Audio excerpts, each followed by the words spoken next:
അങ്ങനെ അവസാനം ധ്യാൻ ശ്രീനിവാസൻ സത്യങ്ങൾ പുറത്തു പറയുകയാണ്.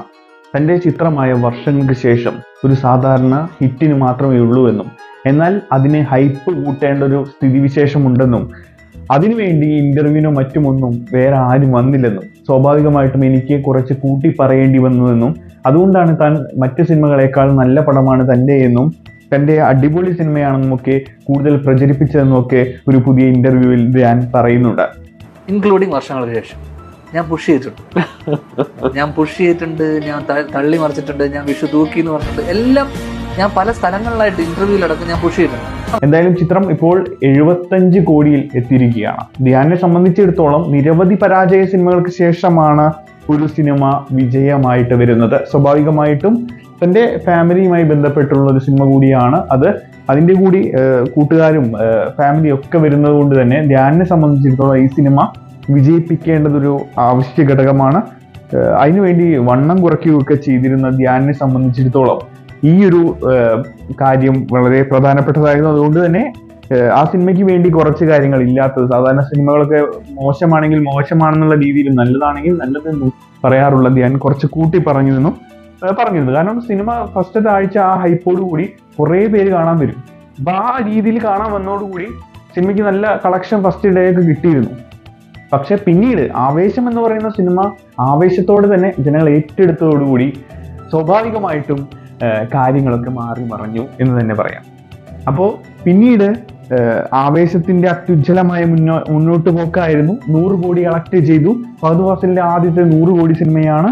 ഇനി വരാൻ പോകുന്ന പുഷ്പ പറയുമ്പോൾ ഫഹദ് ഫാസിലിന്റെ കൂടി സിനിമയാണ്. അത് ഏകദേശം 500 കോടി എന്ന ചരിത്ര മുഹൂർത്തത്തിലേക്ക് മാറുമെന്ന് ഉറപ്പാണ്. 275 കോടിക്ക് മുകളിലാണ് നെറ്റ്ഫ്ലിക്സ് ആ സിനിമ വാങ്ങിയത്. മറ്റൊരു രസകരമായ കാര്യം, രജനീകാന്തിന്റെ പുതിയ സിനിമയ്ക്കുള്ള കൂലിയാണ്. സിനിമയുടെ പേരും കൂലിയാണ്, സിനിമയുടെ സ്പെഷ്യാലിറ്റിയും കൂലിയാണ്. കാരണം സിനിമയിൽ അഭിനയിച്ചതിന് രജനീകാന്ത് വാങ്ങുന്ന തുക ഏകദേശം 250 കോടിയാണെന്നാണ് മനോരമയുടെ ഇന്നത്തെ പത്രത്തിൽ പറയുന്നത്. അത് ശരിയാണെങ്കിൽ വലിയൊരു തുക തന്നെയാണ് അദ്ദേഹം ഈ സിനിമയ്ക്ക് വേണ്ടി വാങ്ങുന്നത്. അതായത് മലയാള സിനിമയിൽ ഏറ്റവും കൂടുതൽ കളക്ട് ചെയ്തെന്ന് പറയുന്നതിന് ഒപ്പമോ അതിനും കൂടുതലായിട്ട് വരും ഒരു തമിഴ് സിനിമയ്ക്ക് ഒരു നടൻ വാങ്ങുന്നത്. അപ്പൊ സ്വാഭാവികമായിട്ട് ആ സിനിമയുടെ ബഡ്ജറ്റ് നമുക്ക് ആലോചിക്കാവുന്നതുള്ളൂ എത്രയായിരിക്കും എന്നുള്ളത്. ജയിലർ സിനിമയുടെ വിജയമൊക്കെ ആയിരിക്കാം അദ്ദേഹത്തെ ഈ ഒരു ചിന്തയിലേക്ക് കൊണ്ടുപോയത്. എന്തായാലും സ്വാഭാവികമായിട്ട് അതത്ര മുതലാവും എന്നുള്ളത് അറിയില്ല. പ്രൊഡ്യൂസറെ സംബന്ധിച്ചും ഡിസ്ട്രിബ്യൂട്ടർമാരെ സംബന്ധിച്ചും പല സമയത്തും കൈപൊള്ളിയിട്ടുണ്ട് രജനീകാന്തിന്റെ സിനിമകൾ വിതരണത്തിനെടുത്ത പലർക്കും പല സമയത്തും. അപ്പോൾ സ്വാഭാവികമായിട്ട് ഈ സിനിമ എടുക്കുമ്പോൾ വളരെയധികം ബുദ്ധിമുട്ടുള്ള ഒരു കാര്യമായിരിക്കും. കാരണം എങ്ങനെയായിരിക്കും അനിരുദ്ധ്, ലോകേഷ് ഒക്കെ ഉള്ള ഒരു സിനിമയാണ്. സ്വാഭാവികമായിട്ടും ഒരുപാട് പ്രതീക്ഷ നൽകുന്നുണ്ട്. പക്ഷെ ഇത്രയും ബഡ്ജറ്റിലൊക്കെ ഒരു പടം ഇറങ്ങുമ്പോൾ എന്തായിരിക്കും സംഭവിക്കുക എന്ന ഒരു ചോദ്യം അവിടെയുണ്ട്. പവി കെയർ ടേക്കർ എന്ന സിനിമ നാളെ റിലീസാണ്. ദിലീപിന്റെ ഒരു തിരിച്ചുവരവ് എന്ന പ്രതീക്ഷയാണ്. സിനിമയുടെ വീഡിയോസ് ഒക്കെ യൂട്യൂബിൽ അത്യാവശ്യം വ്യൂസ് ഉണ്ടാക്കാൻ അവർക്ക് സാധിച്ചിട്ടുണ്ട്.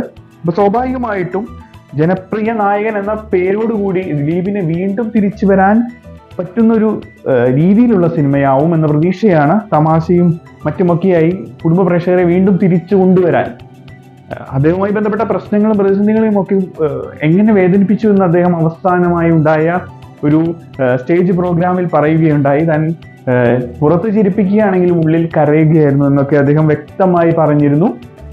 അപ്പോൾ സ്വാഭാവികമായിട്ടും ഭയങ്കരമായിട്ട് അദ്ദേഹം പ്രതീക്ഷിക്കുന്നുണ്ട് ഈ സിനിമ വിജയിക്കുമെന്ന്. മലയാള സിനിമയുടെ നല്ലൊരു സമയമായതുകൊണ്ട് തന്നെ 4 സിനിമകളാണ് ഇപ്പോൾ ഈ ഒരു വർഷം മാത്രം. ആകെ 7 സിനിമകൾ 100 കോടി നേടിയ മലയാള സിനിമയിൽ 4 സിനിമകൾ ഇപ്പോൾ 100 കോടി നേടിയിരിക്കുകയാണ്. ഒന്ന് ആടുജീവിതമാണ്, പിന്നെ മഞ്ഞുമൽ ബോയ്സ് ഉണ്ട്, പ്രേമലുണ്ട്, ഇപ്പോൾ ആവേശമുണ്ട്. അപ്പോൾ 4 സിനിമകൾ 100 കോടി നേടിയിരിക്കുകയാണ്. അപ്പോൾ ഒരു വലിയ സന്തോഷം നിറഞ്ഞ ഒരു മുഹൂർത്തമാണ് മലയാള സിനിമയെ സംബന്ധിച്ചിടത്തോളം. എനിക്ക് തോന്നുന്നു ഈ ഒരു കൊല്ലത്തിൽ ഏറ്റവും കൂടുതൽ കളക്ഷൻ ചെയ്ത 100 കോടി ചെയ്ത സിനിമകൾ അത് മലയാളത്തിൽ നിന്നാണെന്ന് തോന്നുന്നു. അതൊരു വലിയ സന്തോഷ വാർത്തയാണ്. നടികർ സിനിമ ഇപ്പോൾ റിലീസ് ഒരുങ്ങിയിരിക്കുകയാണ്. ടോവിനോയുടെ സിനിമയാണ്. ലാലിന്റെ മകൻ ലാൽ ജൂനിയർ, ജീൻ പോൾ ലാലാണ് സിനിമ സംവിധാനം ചെയ്യുന്നത്. മെയ് 3-ാം തീയതി റിലീസ് ഉണ്ടായിരിക്കും. അതിനൊപ്പം തന്നെ ഞാൻ നേരത്തെ പറഞ്ഞിരുന്നു, പവി കെയർ ടേക്കറിന്റെ ട്രെയിലർ ഇപ്പോൾ 2 മില്യൺ കളക്ട് ചെയ്തിരിക്കുകയാണ്. മഞ്ഞുമൽ ബോയ്സ് OTT-യിലേക്ക് വരാൻ പോവുകയാണ്. മെയ് 3-ാം തീയതിയാണ് OTT-യിലേക്ക് വരുന്നത്. അത് വളരെയധികം പ്രതീക്ഷ നൽകുന്ന ഒന്ന് തന്നെയാണ്. ഇനി OTT-യിൽ എത്ര കളക്ട് ചെയ്യുമെന്നും മറ്റുമൊക്കെ അറിയാം. എന്തായാലും പൃഥ്വിരാജ് ആദ്യ 150 കോടി സോളോ വിന്നറായി മലയാളത്തിൽ മാറിയിരിക്കുകയാണ്. അതിൻ്റെ ഒരു സന്തോഷം കൂടി പറയേണ്ടതുണ്ട്. അങ്ങനെ ഒരുപാട് നല്ല മുഹൂർത്തങ്ങൾ ഉണ്ടായ ഒരു ആഴ്ചയാണ് സിനിമയെ സംബന്ധിച്ചിടത്തോളം. നമ്മുടെ സിനിമയെക്കുറിച്ചുള്ള ഒരു വീഡിയോ ആഴ്ചയിലെങ്കിലും നമ്മൾ അപ്ഡേറ്റ് ചെയ്യാൻ നോക്കുന്നുണ്ട്. അപ്പോൾ ആ ഒരു ആഴ്ച നടന്ന കൂടുതൽ കാര്യങ്ങൾ നമ്മൾ ചേർത്ത് വെക്കാറുണ്ട്. ലാലേട്ടനും ശോഭനയും ഒന്നിക്കുന്ന സിനിമ പുറത്തിറങ്ങാൻ പോവുകയാണ്. അതിൻ്റെ ഷൂട്ടിങ്ങും കാര്യങ്ങളൊക്കെ തുടങ്ങിയിട്ടുണ്ട്. അതിൽ ബിനു പപ്പുവും ഫർഹാൻ ഫാസിലും മണിയമ്പിള്ള രാജുവും ഒക്കെ അഭിനയിക്കുന്നുണ്ട്. അപ്പോൾ തരുൺ മൂർത്തിയുടെ സിനിമയാണ്. ഒരുപാട് പ്രതീക്ഷയുണ്ട് തരുൺ മൂർത്തിയിൽ. എല്ലാ സിനിമയും വിജയിപ്പിക്കുന്ന ഒരാളാണ്. സ്വാഭാവികമായിട്ടും ഈ ഒരു സിനിമയും വിജയിക്കുമെന്ന പ്രതീക്ഷയാണ്. 2024-ൽ ലാലേട്ടൻ്റെ വക ഒരു ഹിറ്റ്, അത് പ്രതീക്ഷയാണ് നമുക്കുള്ളത്. സ്വാഭാവികമായിട്ട് നമുക്ക് കാത്തിരിക്കാം ഇനി എന്താണ് മലയാള സിനിമ കാത്തുവെക്കുന്നതെന്ന്.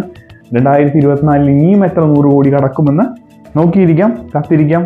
എന്തായാലും മലയാള സിനിമ പ്രേമികളുടെ ഒരുപാട് പണം തിയേറ്ററിൽ ചെലവഴിക്കേണ്ടതുണ്ട് എന്ന് തോന്നുന്നു 2024. എന്താണ് നിങ്ങളുടെ അഭിപ്രായം? കമൻ്റായിട്ട് രേഖപ്പെടുത്തുക. ഈ വീഡിയോയെക്കുറിച്ചും നിങ്ങളുടെ അഭിപ്രായങ്ങളും സിനിമയെക്കുറിച്ചും ഒക്കെ കമൻ്റായിട്ട് രേഖപ്പെടുത്തും. മറ്റൊരു വീഡിയോയിലൂടെ നമുക്ക് വീണ്ടും കാണാം. ബൈ.